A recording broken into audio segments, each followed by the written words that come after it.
অখিল ভারত হিন্দু মহাসভার জলপাইগুড়ি জেলা কনভেনরের দায়িত্ব পেলেন জলপাইগুড়ি সদর ব্লকের বোয়ালমারি নন্দনপুর অঞ্চলে কানাপাড়া যুবক তন্ময় রায়। এই মুহূর্তে তাকে আমরা স্টুডিওতে পেয়েছি। তন্ময়বাবু, গ্রামীণ সমাচার পক্ষ থেকে আপনাকে স্বাগত।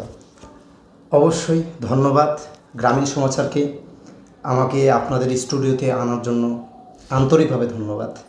বলছি, এত বড় একটা গুরু দায়িত্ব পেলেন এই মুহূর্তে, কেমন লাগছে? প্রথমে আপনার অনুভূতি জানতে চাইবো আমরা। অনুভূতি অবশ্যই, আমি একটা বড় গুরু দায়িত্ব পেলাম।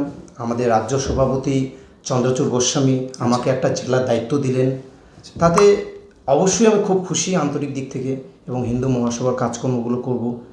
বলছি তন্ময়বাবু, প্রথমে আপনার এই দায়িত্ব পাওয়ার পর কিভাবে কাজ করবেন? অবশ্যই আমাদের যেহেতু এটা হচ্ছে হিন্দু সংগঠন অখিল ভারত হিন্দু মহাসভা, আচ্ছা স্যার। তো এই অখিল ভারত হিন্দু মহাসভা আমাদের হিন্দু সম্প্রদায়ের আচ্ছা স্যার। সমস্ত মানুষকে একত্রিত করব। আচ্ছা। আমাদের সনাতনী হিন্দুরা একত্রিত হয়ে আমরা সমাজ কল্যাণমূলক দেশ সেবামূলক কিছু কাজ করব। আমাদের একাত্তা হয়ে হিন্দুত্ববাদী রক্ষা করতে হবে, আমাদের সনাতনী হিন্দু হয়ে হিন্দুদের পাশে দাঁড়াতে হবে। আচ্ছা আচ্ছা।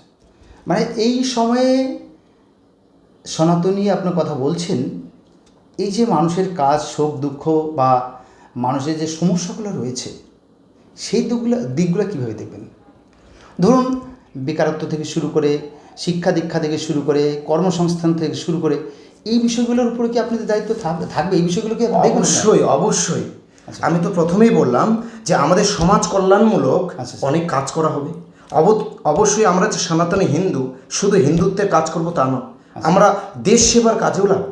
আমরা দেশ সেবা করব। দেশের মধ্যে বেকারত্ব নিয়ে আমরা অবশ্যই সরকারের প্রতি আমরা আবেদন করব যে বেকারত্ব দূর করুক, চাকরি ব্যবস্থা করুক, এবং কি আমাদের সমাজের যেগুলো উন্নয়নমূলক কাজকর্ম সেই কাজকর্মগুলোর বিষয়েও আমরা নজর দেওয়ার প্রস্তাবনা করব। মানে পরবর্তী কোশ্চেন আমার যেটা রয়েছে তন্ময়বাবু, এই যে আপনি দায়িত্ব পেয়েছেন, সত্যি একদিনে তো হয়নি, মানে কিভাবে এই জায়গাটা এলেন, মানে কিভাবে আপনাকে আসতে হলো বা এর পেছনে কাদের অনুপ্রেরণা রয়েছে? আচ্ছা, অবশ্যই এটা ভালো প্রশ্ন করেছেন। আপনি নিশ্চয়ই জানেন আমি কলকাতা ফিল্ম ইন্ডাস্ট্রিতে কাজ করতাম। তো এর আগেও আপনাকে নিয়ে আমরা তৈরি করেছিলাম।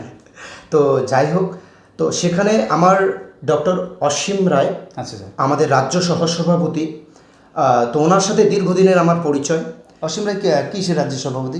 আমাদের অখিল ভারত হিন্দু মহাসভা রাজ্য সহসভাপতি। হ্যাঁ হ্যাঁ। তো ওনার সাথে আমার দীর্ঘদিনের পরিচয়। উনি আমাদের এই সংগঠনে ওতপ্রোতভাবে কাজ করতে বলেছেন। আমি অবশ্যই মেম্বারশিপ নিয়েছি, অবশ্যই আমি এই সংগঠনে আগের থেকেই ছিলাম, কিন্তু অ্যাক্টিভলি কাজ করতে পারিনি যেহেতু আমি শুটিংয়ে ব্যস্ত ছিলাম। তো এখন আমাকে ওতপ্রোতভাবে বলল আমাদের এখন সময় হয়েছে সনাতনী হিন্দুদের একত্রিত করে হিন্দুত্ববাদী রক্ষা করা, হিন্দুত্ববাদী কাজকর্ম করা। সেজন্য আমাকে অনেক মোটিভেশনাল কথা বলল যে এখন জাগো তন্ময়, জাগো, কাজ করো, আমাদের সনাতনী হিন্দুদের জন্য কাজ করো। তা আমি অবশ্যই ভাবলাম যে না, অবশ্যই যেহেতু এত বড় একটা দায়িত্ব দিচ্ছে, তাহলে অবশ্যই অ্যাক্টিভলি কাজ করি। বলছি তন্ময়বাবু, আমরা আরেকটু জানতে চাইবো যে এটা কোনো রাজনৈতিক প্ল্যাটফর্মের সাথে কি সংযুক্ত রয়েছে বা? অবশ্যই। আচ্ছা, অবশ্যই আমাদের হিন্দু সংগঠন বিজেপিকে সাপোর্ট করে, ভারতীয় জনতা পার্টিকে সাপোর্ট করে। অবশ্যই আমাদের জেলা নেতৃত্ব, রাজ্য নেতৃত্ব, অবশ্যই আমরা সব হিন্দু সংগঠন, শুধু আমি না, আমাদের অখিল ভারত হিন্দু মহাসভা না, সব সংগঠনই আমরা বিজেপিকে সাপোর্ট করি। অবশ্যই, কারণ যেই সরকার, আমাদের কথা হচ্ছে যে সরকার আমাদের হিন্দুদেরকে দেখবেন, যেই সরকার আমাদের হিন্দুদের ওপর মায়া দয়া করবেন, হিন্দুদের সুযোগ সুবিধা দেবেন, হিন্দুত্ববাদী রক্ষা করবেন, মানে হিন্দুত্ববাদী কথা বলবেন। হ্যাঁ, হিন্দুদের রক্ষা, সর্বোপরি আমাদের ভারত মাতার কথা বলবেন, তাই তো? ভারত মাতার কথা, সনাতনীদেরকে চিন্তা করবেন। অবশ্যই আমাদের বিপদের পাশে যে সরকার দাঁড়াবেন তাদের পাশে আমাদের দাঁড়ানো নৈতিক কর্তব্য। এই যে আপনি কালকে কলকাতা থেকে হয়তো ফিরেছেন, হ্যাঁ, আপনি যখন জেলাতে এলেন, এই সংগঠন তো জেলাতে এর আগে ছিল কি?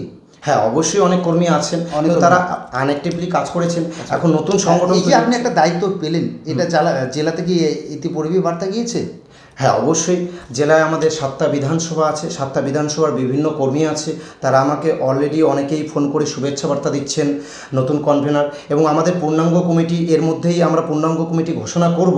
সেটা রাজ্য সভাপতি, একটু সাংগঠনিক বিষয় আছে, সাংগঠনিক অনেক সমস্যা আছে, সেই সাংগঠনিক সমস্যা অতি শীঘ্রই আমরা ঠিক করে আমাদের পূর্ণাঙ্গ কমিটি হবে। আমাদের ব্লক স্তরের কমিটি গঠন হবে, অঞ্চল কমিটি গঠন হবে। আমরা মানে গ্রাস লেভেলের থেকেও কমিটি তৈরি হবে, গ্রাসরুট লেভেল থেকে আমাদের কমিটির দায়িত্ব দেওয়া হবে অবশ্যই। মানে বুথ লেভেল থেকে আমাদের দায়িত্ব দেওয়া হবে। আচ্ছা। কারণ ব্যাপারটা হচ্ছে কি, আমরা চাই কোনায় কোনায় সনাতনী হিন্দুদেরকে একত্রিত করব। আচ্ছা স্যার, এর জন্য আপনি জেলা কনভেনার হয়েছেন। পরবর্তী ধাপগুলো রয়েছে হচ্ছে আপনার অঞ্চল এবং বুথ লেভেলে যে কাজগুলো, ব্লক লেভেলে যে কাজগুলো রয়েছে, সেখানে কমিটি তৈরি করবেন, তাই তো? হ্যাঁ, অবশ্যই। আমাদের 78টা অঞ্চলের মধ্যে 9টা ব্লক আছে, 3টে পৌরসভা আছে। আমরা কোনায় কোনায় আমরা আলোচনা করছি কর্মীদের সাথে, যারা ওতপ্রোতভাবে অ্যাক্টিভলি কাজ করতে চায় আমাদের হিন্দুত্ববাদী নিয়ে আমাদের অখিল ভারত হিন্দু মহাসভাতে, তাদেরকে অবশ্যই স্বাগতম আমাদের অখিল ভারত হিন্দু মহাসভাতে। মানে বলছিলাম, এই যে দায়িত্ব পাওয়ার পরে অনেক কথা হলো, আমরা জানতে পারলাম। বলছি, আমার শেষ প্রশ্ন যে কি বার্তা থাকছে সমাজের প্রতি? একটাই বার্তা থাকছে, আমরা সনাতনী হিন্দু, আমরা সবাই মিলে একজোট হয়ে একাট্টা হয়ে সনাতনী হিন্দুত্ববাদী আমরা কাজগুলো করব, এবং কি আমাদের দেশ সেবার প্রতি আনুগত্য থাকবো, এবং আমরা সমাজ কল্যাণমূলক কাজ করব। মানে দেশের স্বার্থে আমরা কাজ করবো, সেটা অবশ্যই বলবেন তো? সনাতনী হিন্দু ধর্মের কাজ করব, হিন্দুত্ববাদী কাজ করব, তার পাশাপাশি দেশ সেবাটা হচ্ছে সর্বপ্রথম। দেশ সেবাও করব, পাশাপাশি আমাদের ধর্মটাকে, হিন্দুত্ববাদী ধর্মটাকেও বজায় রাখবো। যাই হোক তন্ময়বাবু, অনেক কথা হলো, নিশ্চয়ই আগামী দিনে পাবো। ভালো থাকবেন, সুস্থ। অবশ্যই, ধন্যবাদ আপনাকে। নমস্কার।